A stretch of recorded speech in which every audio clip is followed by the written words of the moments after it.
Era domingo, 17 de setembro de 2023, quando o silêncio de uma pacata vizinhança em Romeoville, Illinois, foi quebrado pela chegada de viaturas policiais às 20h43.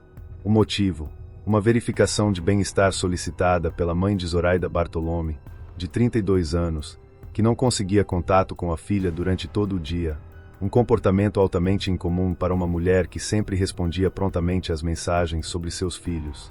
Ao chegarem à residência, os policiais foram recebidos por um silêncio que imediatamente acendeu um alerta.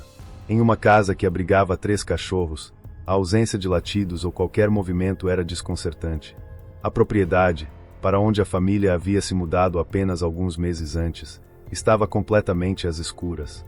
Em uma casa com 3 cachorros, você esperaria latidos ou algum movimento, relatou um dos oficiais em seu depoimento. Em vez disso, não havia nada além de um silêncio mortal. Com suas lanternas, os policiais começaram a inspecionar o perímetro da casa através das janelas. Foi quando fizeram a primeira descoberta perturbadora: uma TV derrubada e uma mesa de centro virada na sala. Continuando a inspeção, encontraram algo ainda mais alarmante: 2 cachorros mortos, com ferimentos visíveis de tiros. Antes de continuarmos, se você ainda não é inscrito no canal, aproveite para se inscrever agora e ativar o sininho para não perder nenhum caso tão impactante quanto este. A decisão de entrar na residência foi tomada com extrema cautela. Os oficiais requisitaram reforços e um escudo antimotim antes de proceder com a entrada tática. O que encontraram dentro da casa seria uma das cenas mais perturbadoras de suas carreiras. No corredor, encontraram Alberto Rollon, 38 anos, caído em uma poça de sangue. Os múltiplos ferimentos à bala em suas costas sugeriam que ele tentou fugir de seu agressor. No quarto principal, a cena era ainda mais devastadora. Zoraida foi encontrada com as mãos cobrindo o rosto em um último gesto de terror, também vítima de múltiplos disparos. Mas o horror não terminava ali. No quarto das crianças, os investigadores encontraram os corpos de Adriel, 10 anos, e Diego, 7 anos, assassinados em suas próprias camas. O terceiro cachorro da família também foi encontrado morto, evidenciando a natureza completamente impiedosa do crime. A perícia inicial revelou aproximadamente 20 tiros disparados dentro da residência. Os cães, em seus momentos finais, haviam arranhado desesperadamente a porta da frente, tentando escapar. As marcas de garras e as evidências de luta no quarto principal indicavam que Zoraida tentou proteger seus filhos antes de ser dominada. Em uma tentativa aparente de despistar as investigações, o assassino havia deixado a letra F pintada com spray nas paredes, sugerindo inicialmente um possível envolvimento de cartéis de drogas, uma pista que mais tarde se revelaria parte de uma elaborada encenação. Quando o irmão de Zoraida chegou à residência, encontrou a rua tomada por viaturas policiais. Coube a ele a dolorosa tarefa de informar sua mãe sobre a tragédia que se abateu sobre a família.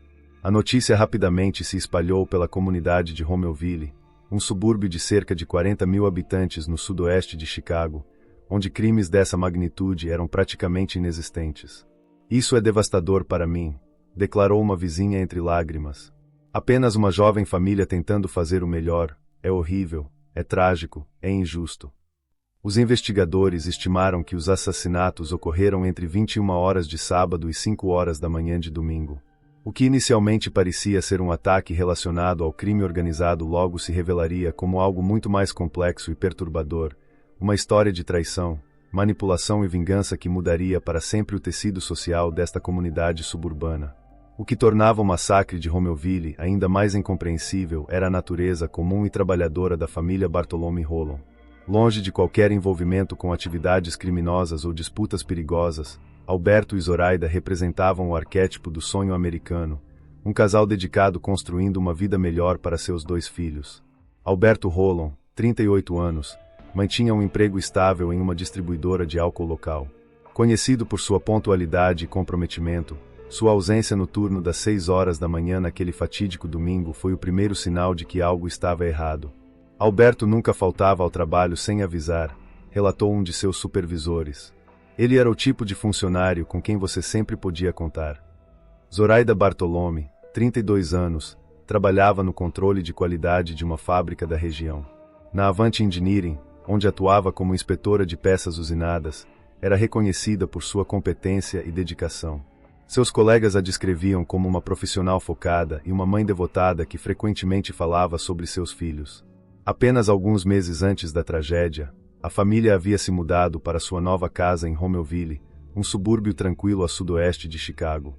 A mudança representava uma evolução na vida familiar, um bairro melhor, mais espaço para as crianças e os 3 cachorros que eram praticamente membros da família. Eles eram muito unidos, comentou um vizinho que preferiu não se identificar. Sempre os via brincando com as crianças no quintal. Eram o tipo de família que você quer ter morando ao lado. Como muitas famílias americanas, os Bartholomew Rollon enfrentavam suas próprias lutas financeiras. Documentos revelados durante a investigação mostraram que o casal tinha uma dívida de $26.000 em empréstimos estudantis, um valor significativo, mas não incomum para famílias de classe média buscando melhorar suas perspectivas através da educação. Adriel, 10 anos, e Diego, 7 anos, frequentavam a escola elementar Robert C. Hill, onde eram queridos por colegas e professores. Adriel demonstrava talento para matemática, enquanto Diego era conhecido por seu sorriso constante e personalidade carismática. A notícia de suas mortes causou uma comoção sem precedentes na comunidade escolar. Como explicar para crianças tão pequenas que seus colegas de classe não voltarão? Questionou uma professora em lágrimas durante uma vigília organizada pela escola. Eles eram apenas meninos doces e inocentes com toda a vida pela frente. As investigações iniciais não revelaram nenhum sinal óbvio de problemas.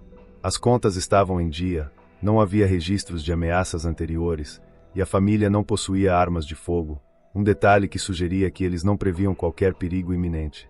A rotina da família era previsível e comum: trabalho, escola, atividades com as crianças e cuidados com os 3 cachorros que completavam o lar. Os vizinhos os descreviam como reservados, mas amigáveis, o tipo de família que acenava ao passar e participava discretamente da vida comunitária. Nas semanas que antecederam a tragédia, nada parecia fora do comum. As crianças continuavam frequentando a escola normalmente, Alberto mantinha sua rotina no trabalho, e Zoraida seguia com suas responsabilidades na fábrica. No entanto, investigações posteriores revelariam que sob a superfície desta aparente normalidade, uma trama sombria estava se desenvolvendo. A fachada de normalidade da família Bartholomew Rollon começou a ruir quando os investigadores descobriram um elemento crucial que mudaria completamente o rumo das investigações. Zoraida Bartholomew mantinha um relacionamento extraconjugal com um colega de trabalho, Nathaniel Huey Jr., de 32 anos. O caso começou em maio de 2023, quando ambos trabalhavam na Avant Engineering. O que começou como uma amizade entre colegas logo se transformou em algo mais profundo. Para Zoraida, segundo confidências feitas à sua irmã, Nathaniel não era apenas um caso, ele era sua alma gêmea. Ela se via como Julieta, e ele era seu Romeu, em uma história de amor proibido que, ironicamente, terminaria de forma tão trágica quanto a obra de Shakespeare. O relacionamento entre os dois não era exatamente um segredo bem guardado no ambiente de trabalho. Na estação de trabalho de Huey, os investigadores encontraram um post-it com a caligrafia de Zoraida que dizia: "Você significa muito para mim. Acho que você não entende o quanto eu realmente te amo." Alberto Rollon acabou descobrindo a infidelidade de sua esposa. Sua reação inicial foi surpreendentemente contida para um homem traído, exceto por um momento de fúria quando furou um dos pneus do carro de Nathaniel. Depois do incidente, Alberto chegou a pagar pelos danos ao veículo e pediu apenas que Nathaniel se mantivesse afastado de sua esposa. Diferentemente de muitos casos similares, Alberto optou por não terminar seu casamento após descobrir a traição. De acordo com amigos próximos do casal, ele acreditava que manter a família unida era mais importante que a infidelidade conjugal. Esta não era, aparentemente, a primeira vez que Zoraida se envolvia em um caso extraconjugal, mas o casal sempre conseguia superar essas situações. O que tornava a situação ainda mais complexa era o fato de que Nathaniel também mantinha um relacionamento estável. Ele estava noivo de Erlinda Palomo, uma mulher de 50 anos, com quem vivia há 8 anos. Embora não fossem legalmente casados, eles se apresentavam como marido e mulher e compartilhavam uma vida em comum. As investigações revelaram um extenso histórico de comunicações entre Zoraida e Nathaniel. Eles se comunicavam principalmente por meio de aplicativos de mensagens e mídias sociais, tentando manter o relacionamento discreto, embora nem sempre com sucesso. Os encontros aconteciam durante o expediente de trabalho ou em momentos que podiam ser justificados como compromissos profissionais. Em junho de 2023, a situação começou a ficar mais tensa. Mensagens ameaçadoras começaram a chegar para Zoraida, alertando-a para se manter afastada de Nathaniel. As mensagens sugeriam que ele estava prestes a ser implicado em uma investigação de assassinato e que ela estaria colocando seus filhos em perigo ao continuar o relacionamento. Nas semanas que antecederam a tragédia, o comportamento de Nathaniel começou a mudar. Ele parecia mais distante e paranoico, segundo relatos de colegas de trabalho. Zoraida havia confidenciado a uma colega que estava preocupada com a segurança de sua família, mas estas preocupações nunca foram levadas às autoridades. Em retrospecto, o silêncio de todos os envolvidos, Zoraida sobre suas preocupações, Alberto sobre as ameaças que recebia, e os colegas de trabalho sobre o comportamento errático de Nathaniel, criou um ambiente perfeito para a tragédia que estava por vir. Enquanto as investigações iniciais focavam no óbvio triângulo amoroso entre Zoraida, Nathaniel e Alberto, uma quarta pessoa emergiria como a verdadeira arquiteta do massacre, Erlinda Palomo, 50 anos, a noiva aparentemente devotada de Nathaniel Rio Jr. Erlinda e Nathaniel mantinham um relacionamento há 8 anos. Embora não fossem legalmente casados, viviam como marido e mulher, compartilhando uma casa e uma vida em comum. Aos olhos da comunidade, eram um casal normal, ela, uma mulher madura de 50 anos, ele, um homem 18 anos mais jovem que aparentemente havia encontrado estabilidade ao seu lado. Não era a primeira vez que Erlinda enfrentava a infidelidade de Nathaniel. Durante a entrevista com os investigadores, ela revelou um histórico de traições que remontava a 2015, quando começaram seu relacionamento.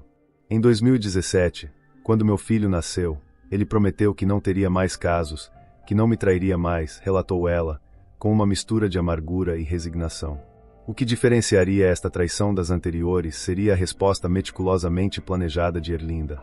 Em vez de confrontar diretamente o noivo ou sua amante, ela arquitetou um plano complexo que demonstraria um nível de manipulação psicológica raramente visto em casos criminais. Utilizando números de telefone gerados por aplicativos móveis e múltiplas contas falsas online, Erlinda criou um elaborado universo fictício. Ela desenvolveu diferentes personas que se comunicavam com Nathaniel, construindo uma narrativa que gradualmente o convenceria de que estava envolvido com cartéis de drogas mexicanos e búlgaros. Ela conhecia as inseguranças dele, seus medos, seus pontos fracos, explicou um dos investigadores envolvidos no caso. Cada mensagem era cuidadosamente elaborada para aumentar sua paranoia e sensação de perigo iminente. Em um movimento que demonstrava a complexidade de seu plano, Erlinda também enviou mensagens anônimas para Zoraida e Alberto, alertando-os sobre o suposto perigo que Nathaniel representava. Uma carta escrita à mão descrevia-o como um membro perigoso de uma gangue de rua, numa tentativa calculada de semear o medo em todas as partes envolvidas. O comportamento controlador de Erlinda já havia se manifestado anteriormente. Segundo o depoimento de uma das filhas dela, Nathaniel havia se tornado extremamente paranoico sob sua influência, chegando ao ponto de cobrir com fita adesiva as lentes das câmeras da campainha e até mesmo a luz vermelha da televisão, temendo estar sendo vigiado. À medida que seu plano se desenvolvia, Erlinda mantinha uma fachada de normalidade em casa. Ela continuava agindo como a noiva dedicada, enquanto secretamente orquestrava uma trama que culminaria em múltiplos assassinatos. Não são as mulheres que têm culpa, ela disse aos investigadores, falando sobre as amantes de Nathaniel. É culpa dele. O nível de controle que Erlinda exercia sobre a situação era assustador. Ela não apenas manipulava Nathaniel através das mensagens falsas, mas também monitorava seus movimentos e comunicações. O telefone dele estava registrado em nome dela, permitindo que acompanhasse suas atividades de perto. Mesmo após os assassinatos, Erlinda manteve sua performance de inocência.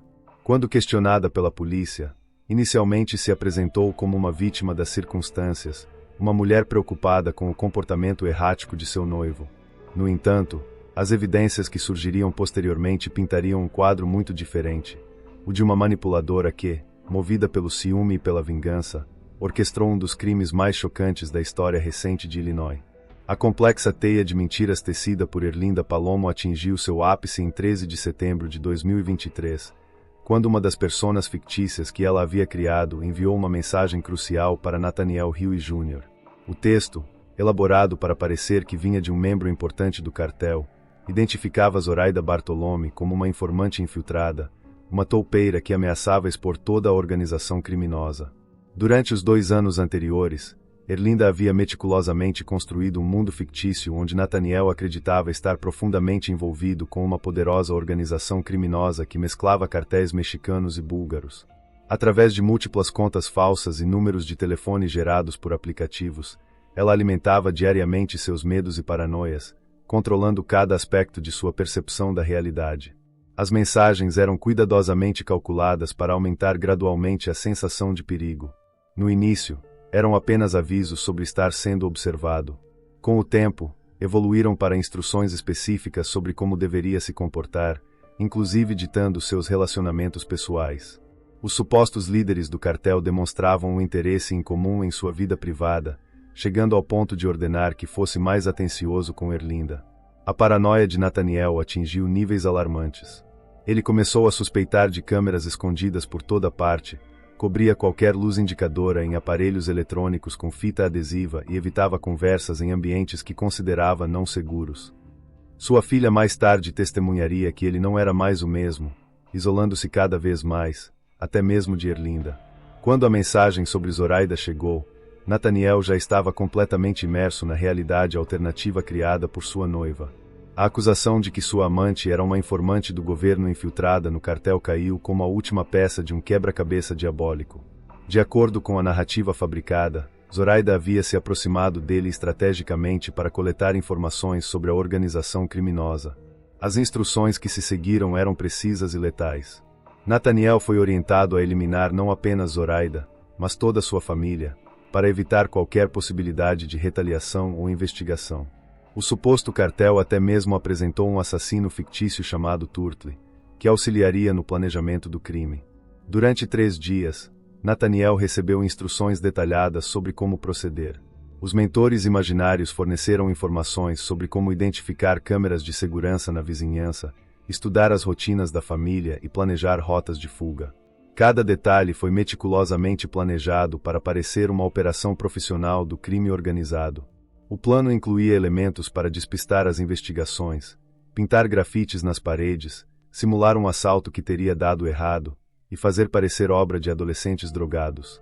As mensagens tranquilizadoras lembravam constantemente que muitos assassinatos nunca são resolvidos e que o cartel protegeria Nathaniel de qualquer suspeita. Em uma demonstração assustadora de sua completa submissão à realidade fabricada, Nathaniel seguia cada instrução à risca, consultando seus superiores sobre cada decisão. Ele não questionava a lógica de por que um cartel mexicano se importaria tanto com uma inspetora de qualidade de uma fábrica em Illinois, ou porque seria necessário eliminar crianças inocentes. O auge da manipulação se revelou quando Erlinda, ainda mantendo sua fachada de noiva preocupada, concordou em ajudar Nathaniel em sua missão, dirigindo até a casa dos Bartolome Rollon na madrugada fatídica. Ela aguardou no carro enquanto seu noivo, armado e determinado, seguia para executar um plano que ela própria havia arquitetado, transformando-o no instrumento de sua vingança contra a mulher que ousara se envolver com seu companheiro. A magnitude desta manipulação só seria completamente compreendida pelos investigadores meses depois, quando centenas de mensagens, registros telefônicos e testemunhos foram analisados, revelando como uma mulher conseguiu transformar seu noivo em um assassino através de um elaborado esquema de manipulação psicológica que durou anos para ser construído e apenas uma noite para destruir múltiplas vidas. Na madrugada de 16 de setembro de 2023, às 3h17, câmeras de vigilância residenciais captaram um veículo se aproximando silenciosamente da casa dos Bartolome Rollon. Ao volante estava Erlinda, e no banco do passageiro, Nathaniel, carregando uma pistola 9mm. O momento que todas as manipulações anteriores haviam preparado finalmente chegará. Nathaniel estava equipado com um walkie-talkie, através do qual recebia instruções supostamente do cartel, mas que na verdade vinham de algum lugar próximo, onde Erlinda orquestrava cada movimento. As câmeras de segurança da vizinhança, que mais tarde seriam fundamentais para a investigação, registraram seus movimentos metódicos e calculados. O primeiro passo foi cortar as telas das janelas, simulando uma invasão comum. Nathaniel encontrou uma porta da cozinha destrancada, um detalhe que ele conhecia graças ao reconhecimento prévio do local. O silêncio da madrugada foi quebrado apenas pelo som abafado de seus passos enquanto ele se infiltrava na casa.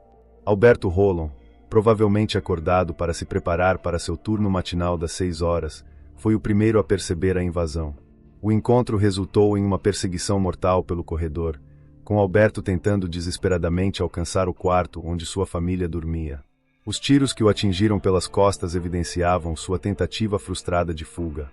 No quarto principal, Zoraida tentou desesperadamente manter a porta fechada ao ouvir os disparos. As marcas na madeira mostravam onde as balas atravessaram, atingindo-a fatalmente antes mesmo que a porta fosse arrombada. Em seus últimos momentos, ela tentou proteger o rosto com as mãos, um gesto final de defesa que os investigadores encontrariam horas depois. Os cachorros da família, sentindo o perigo, começaram a latir e arranhar freneticamente a porta da frente, tentando escapar. Seus instintos de sobrevivência não foram páreo para a determinação do assassino, que os executou metodicamente, garantindo que nenhum som alertasse os vizinhos. O horror atingiu seu ápice quando Nathaniel chegou ao quarto das crianças. Seguindo as instruções recebidas pelo rádio, ele não hesitou. Adriel e Diego, de 10 e 7 anos, foram silenciados para sempre em suas próprias camas, vítimas de uma vingança que não tinham como compreender. Com a família eliminada, começou a encenação final. Seguindo o roteiro previamente estabelecido, Nathaniel vandalizou as paredes com a letra F, derrubou móveis e criou uma cena que deveria parecer obra de jovens drogados em busca de dinheiro para drogas. A teatralidade da cena, posteriormente, seria um dos elementos que levantaria suspeitas dos investigadores mais experientes. Após aproximadamente 20 disparos e 4 vidas ceifadas, Nathaniel retornou ao carro onde Erlinda aguardava. Enviou uma mensagem final ao suposto contato do cartel, reportando a conclusão da missão, mas admitindo que havia esquecido de pegar os celulares das vítimas, um erro que mais tarde se revelaria proposital, parte do plano de Erlinda para deixar evidências que sustentassem a narrativa do crime relacionado a drogas. O casal retornou para casa como se nada tivesse acontecido, enquanto o sol começava a nascer em Romeoville. Nathaniel, acreditando ter eliminado uma ameaça ao cartel, não percebia que havia sido apenas um peão em um jogo muito maior de vingança e manipulação. Em menos de 24 horas, os corpos seriam descobertos, e a investigação que desmontaria toda esta elaborada farsa teria início. Apenas 24 horas após a descoberta dos corpos, a investigação já havia tomado um rumo decisivo. Os detetives, armados com evidências das câmeras de vigilância e registros telefônicos, chegaram até Nathaniel Huey Jr. em seu local de trabalho na Avant Engineering. A abordagem inicial foi cautelosa e estratégica. Durante o interrogatório, os investigadores notaram inconsistências sutis no comportamento de Nathaniel. Quando questionado sobre seu relacionamento com Zoraida, ele tentou minimizar a intimidade entre eles, apesar do post-it romântico ainda visível em sua estação de trabalho.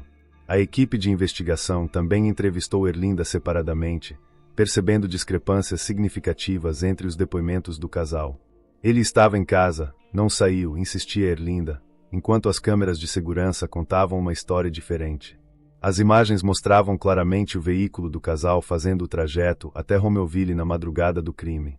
Os investigadores haviam construído uma linha do tempo precisa usando uma combinação de câmeras residenciais, registros de pedágio e sistemas de reconhecimento de placas. A investigação ganhou um novo impulso quando, apenas 4 horas após o interrogatório inicial, as câmeras de segurança do estacionamento da Avant Engineering registraram um momento crucial. Nathaniel encontrou-se com o motorista de um SUV vermelho, transferindo um pacote suspeito. Mais tarde, descobriu-se que o pacote continha um rifle de assalto AR-15, uma pistola Glock e quantidade significativa de munição. O motorista do SUV, um antigo amigo dos tempos em que Nathaniel possuía uma empresa de segurança, posteriormente cooperou com as autoridades. Seu depoimento revelou um detalhe intrigante.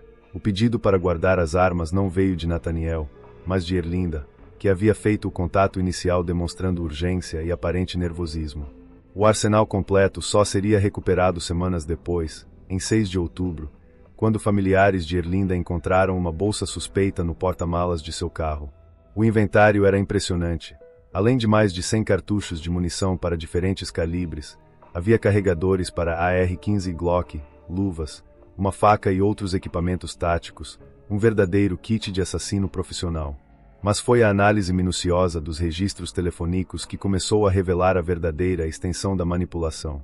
Os investigadores descobriram uma intrincada rede de números gerados por aplicativos, todos conectados a endereços IP associados a Erlinda.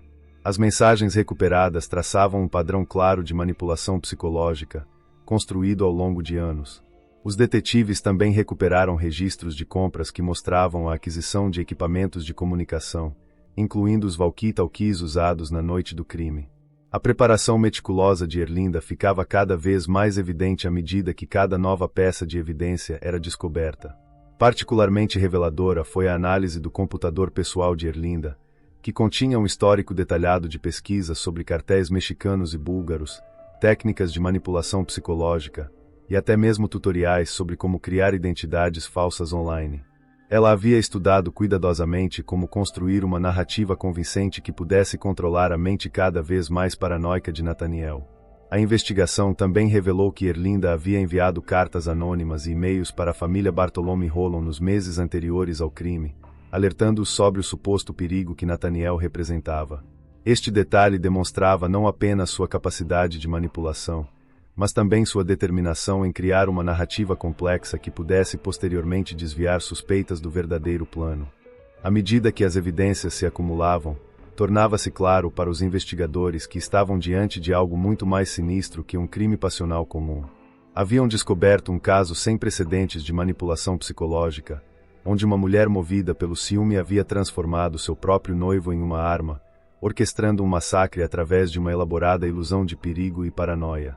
O próximo passo seria capturar o casal antes que pudessem fugir, uma corrida contra o tempo que levaria a um desfecho tão dramático quanto o próprio crime. Em 19 de setembro de 2023, conscientes de que os investigadores estavam fechando o cerco, Nathaniel e Erlinda tomaram a decisão de fugir. Às 16h30 daquele dia, a família de Erlinda recebeu uma mensagem perturbadora dela: "Cuidem dos meus netos." Era o primeiro sinal do que estava por vir.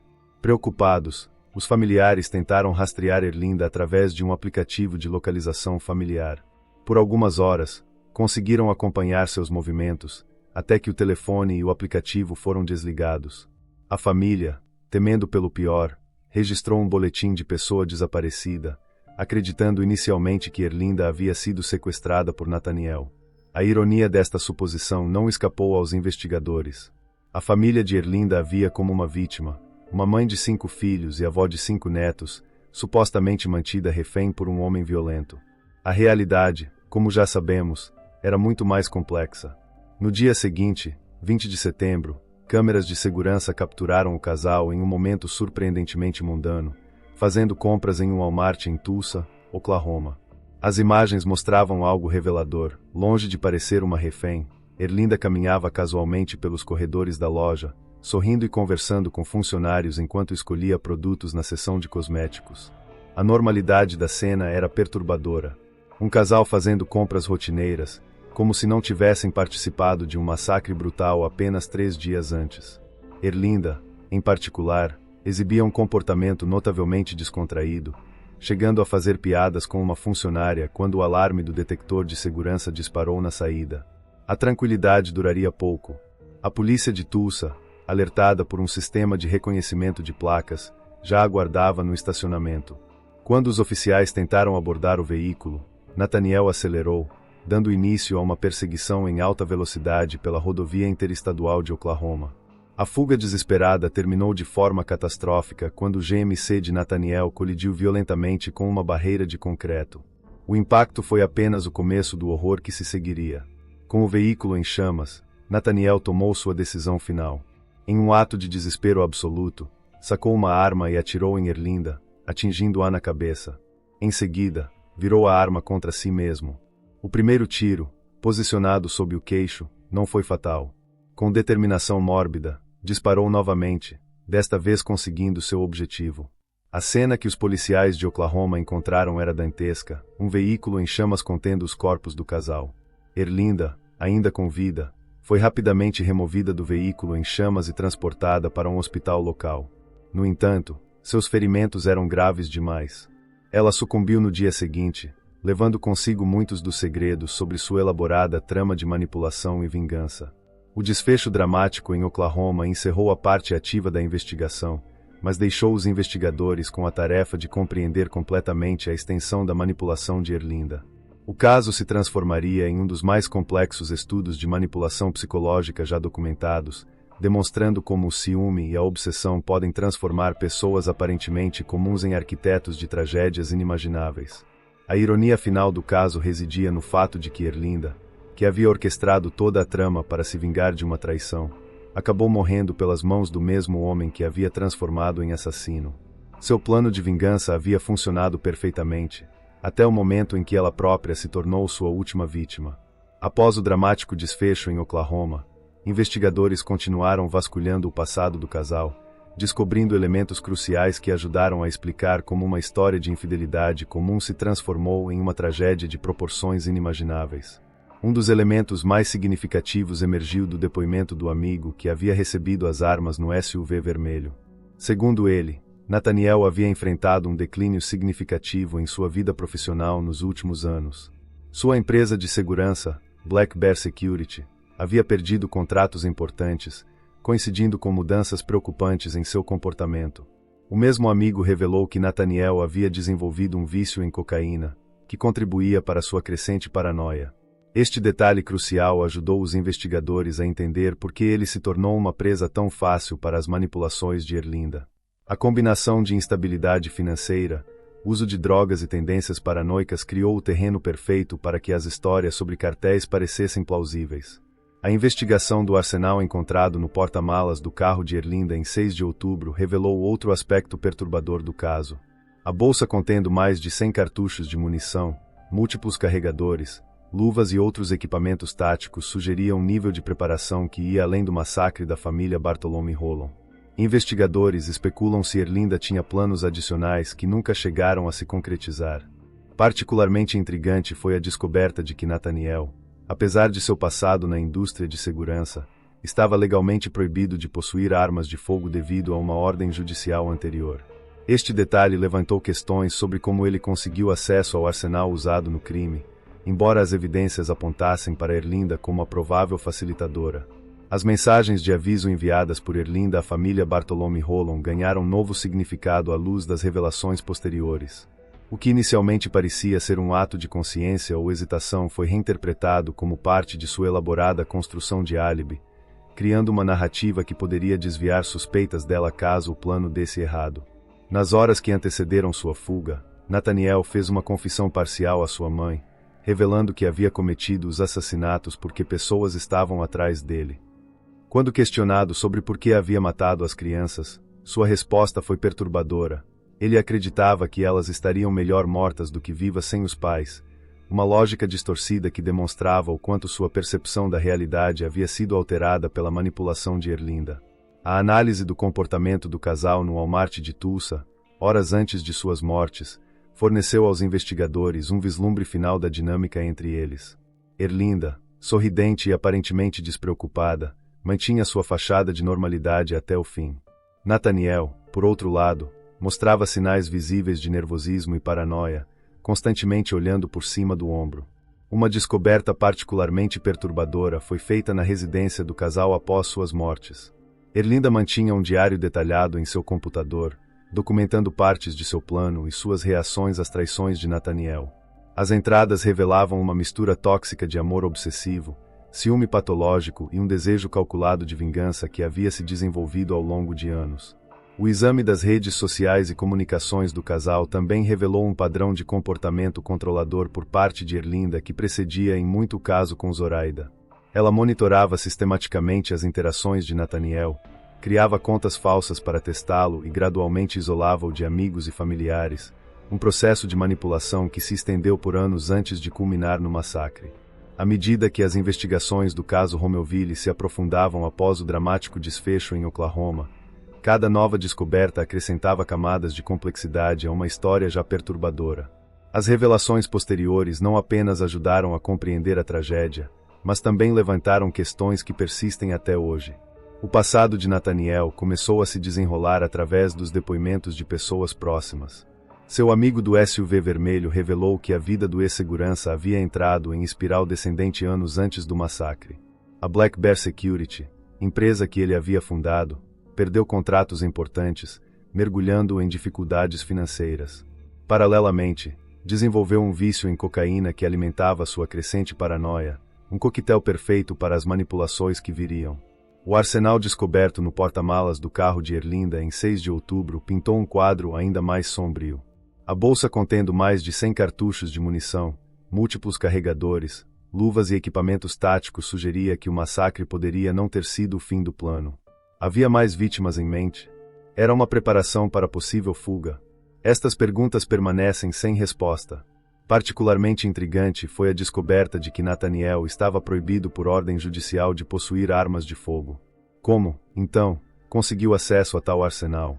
As evidências apontam para Erlinda como facilitadora, mas a extensão de sua rede de contatos no submundo das armas ilegais nunca foi completamente mapeada. A análise do computador pessoal de Erlinda revelou um diário digital perturbador, documentando anos de ciúme obsessivo e planos de vingança. As entradas mostravam uma progressão assustadora, do monitoramento compulsivo das atividades de Nathaniel à criação de elaboradas personas online para manipulá-lo. O diário também revelou que ela estudava meticulosamente cartéis mexicanos e técnicas de manipulação psicológica, preparando-se para sua grande encenação. Nas horas finais antes de sua fuga, Nathaniel fez uma confissão parcial à sua mãe que levanta mais questões do que respostas.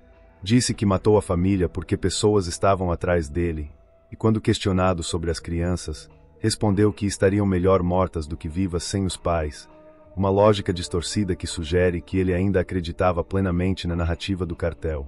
No entanto, algumas questões cruciais permanecem sem resposta. Nunca saberemos se Nathaniel descobriu, em seus momentos finais, que havia sido manipulado.